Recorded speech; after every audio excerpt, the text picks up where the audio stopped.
Hey y'all, it's your girl Maya, and if you're new here, we talk about all things faith, femininity, and healing. Our topic today is being the strong friend is exhausting. Before we even start, if you clicked on this video, I really believe God led you here, not because I have all the answers, but because maybe you needed to hear someone say out loud what you've been feeling quietly. This isn't a put together video. This isn't a motivational speech. This is just me simply talking to my people.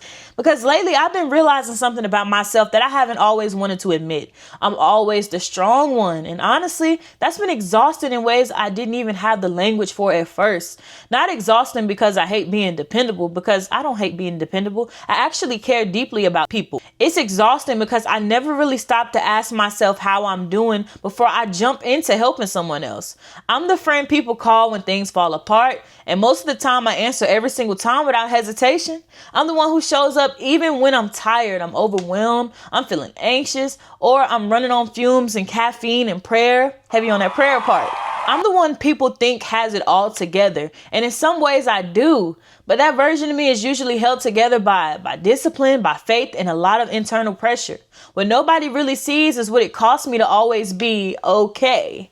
What nobody sees is how much energy it takes to keep me functioning when my mind is loud, when my thoughts won't slow down, and when my body is begging me to rest. Sometimes I don't even realize how tired I am until I finally sit still and everything catches up to me at once. I'm so used to pushing through that rest feels uncomfortable, like I'm doing something wrong by slowing down. And I think a lot of us confuse being busy with being strong, when really we're just surviving on autopilot.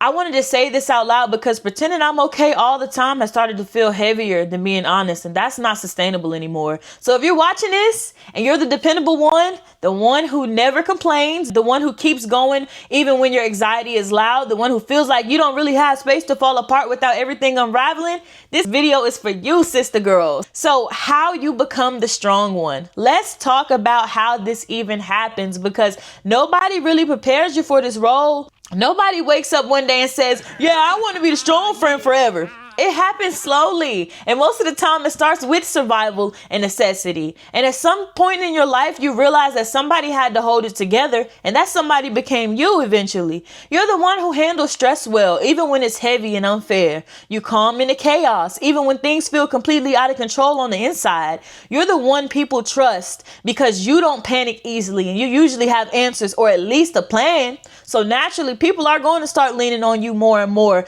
because you've proven that you can handle it. And at first, it feels natural to help because that's just who you are at heart. But over time, being strong stops feeling like a choice and starts feeling like a responsibility that you can't put down. You become the one helping everybody else. Your friends need you, your family needs you, your ministry needs you, work needs you, your students need you. People start saying things like, you're so strong, or I don't know how you do it, or you always got it together.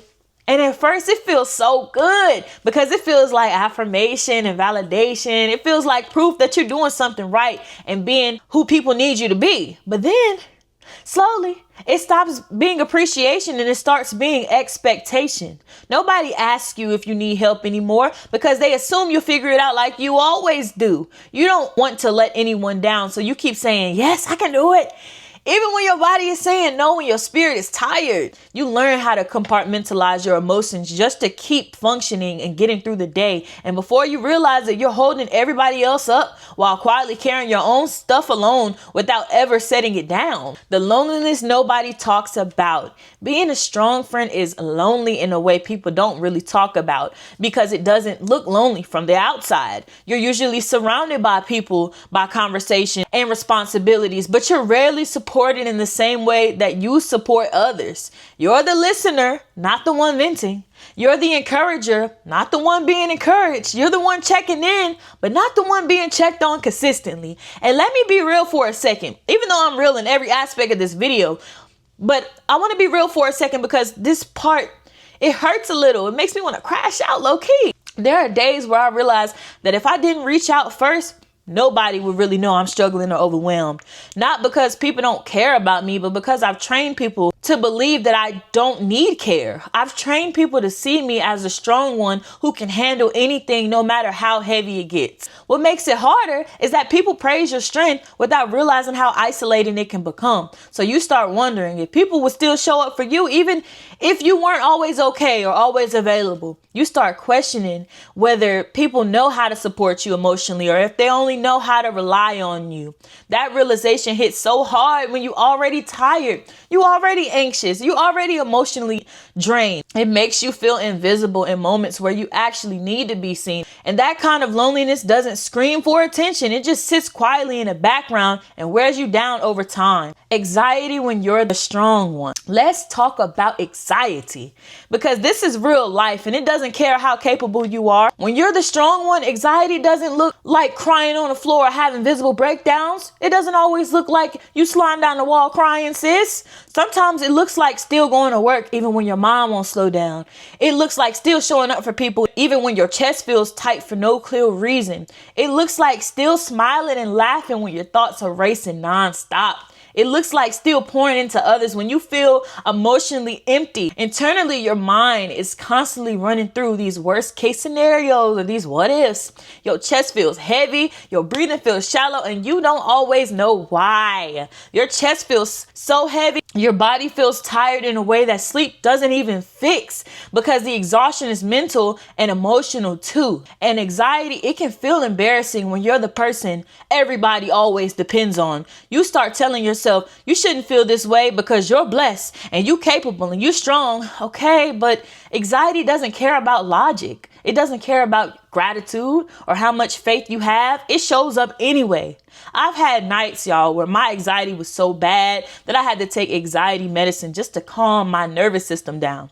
That medicine knocked me clean out. I was slumped and my body clearly needed rest. And then the next day, I still had to show up like nothing happened and meet expectations. I still had responsibilities, people depended on me, and things that couldn't wait. And on top of all that, I felt guilty for needing rest in the first place. That's the part people don't see. They don't see the spirals, the overthinking, the physical symptoms, or how hard it is to just function some days.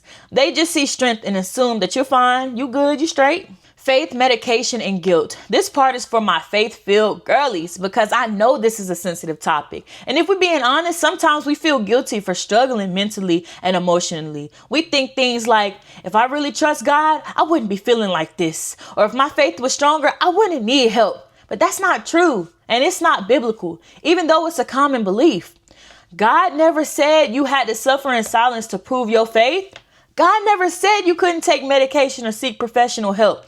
God never said rest was a sin or a sign of weakness because Jesus rested, Jesus withdrew, and Jesus asked for support from others. So why do we feel bad for doing the same things he modeled? Taking care of your mental health does not mean you lack faith or trust in God. It means that you are human. You're listening to your body and your limits. So I had to unlearn the idea that faith means pushing through everything without support. God cares about your wholeness. He cares about your peace. And God cares about your healing, not your burnout. He's more concerned with your long-term health than your short-term productivity. Asking for grace when you're used to giving it. This is one of the hardest lessons for me personally, and I'm still learning it. I'm used to being the understanding one, the flexible one, the one who adjusts no matter what. I'm used to extending grace to everyone else without hesitation or resentment. So when I need grace, it feels uncomfortable and unfamiliar. I over-explain instead of just asking. I apologize too much instead of just being honest. I feel guilty for needing rest, for needing space, or even time to reset.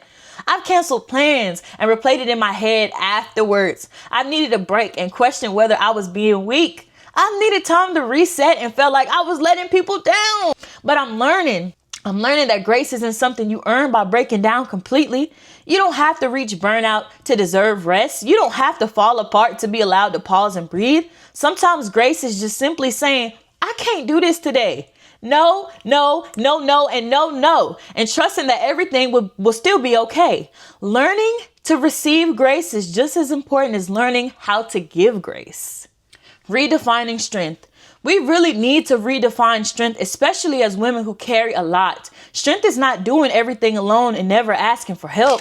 It's not ignoring your body's signals. It's not carrying everyone else's emotions while neglecting your own. And it's definitely not pretending you're okay when you're not. Strength is knowing when to sit down before your body forces you to sit down. Strength is knowing when to ask for support and accept it without feeling guilty. Strength is knowing your limits and honoring them consistently. Strength is choosing peace over that performance and rest over that burnout.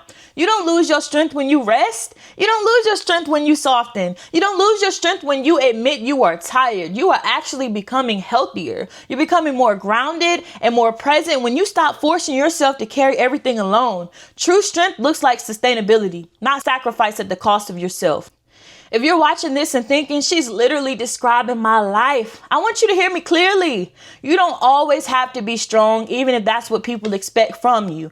You are allowed to be held instead of always holding everything together. You are allowed to receive support instead of always giving it. You are allowed to say you're tired without explaining or justifying yourself. You are allowed to rest without earning it first. And if nobody has checked on you lately, sister girl, this is me checking on you right now. So how are you really doing? Not the polite answer, not the strong answer, but the honest one. Whatever that answer is, it matters to me and it deserves space. All right, y'all. Thank y'all for watching this video. Make sure y'all like, comment, and subscribe. I will see y'all on the next video. Peace.